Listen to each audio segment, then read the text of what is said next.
Brought to you by TechnoSpark 20 series smartphones.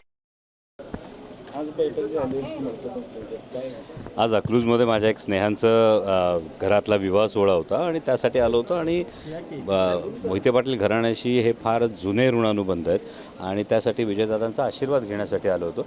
मी लग्न सोहळ्यासाठी आलो. राष्ट्रवादीची यादी अजून जाहीर दुसरी यादी अजून जाहीर झाली नाही. कधी होईल तरी लवकरच होईल. काही घडामोडी होत आहेत, त्या घडामोडी पूर्ण झाल्या की दुसरी यादी जाहीर होईल. अजित पवार म्हणतात की डायलॉग बाजीमध्ये वस्तात आहेत अमोल कोल्हे. अशी तुमच्या टीका केली त्यांनी.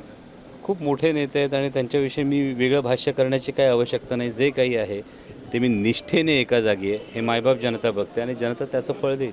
प्रकाश आंबेडकर आता आपल्या स्वतंत्रपणे उभारायचा निर्णय घेतला. 9 जागेवर उमेदवार केले त्यांनी आज. मी त्यांची अजून प्रेस कॉन्फरन्स बघितली नाही. मी प्रवासातच होतो, त्यामुळे त्यांनी नेमकं काय म्हटलं ते तपशीलवार पाहायला लागेल. उमेदवार दिले ऑलरेडी.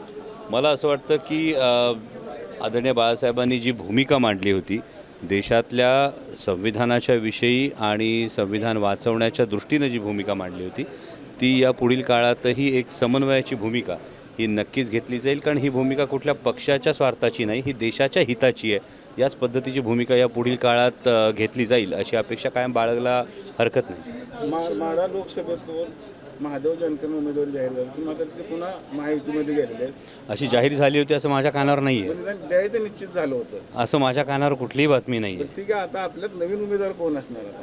मला वाटतं येत्या काळात ही गोष्ट समोर येईल आणि दुसरी यादी जाहीर झाली की हा सस्पेन्ससुद्धा हटेल की just wait and watch. Mohite Patil तर घेतील. जस्ट वेट अँड वॉच ही भावना सर्वसामान्य जनतेची आहे. सर्वसामान्य लोकांचं हे म्हणणं आहे की या संघर्षाच्या काळात आदरणीय पवारसाहेब ज्या धडाडीनं जे महाराष्ट्राच्या स्वाभिमानासाठी लढत आहेत ही महाराष्ट्राच्या स्वाभिमानाची तुतारी ही हातात असावी अशी अनेक कार्यकर्त्यांनी मी अकलूजमध्ये आल्यानंतर एक इच्छा बोलून दाखवली.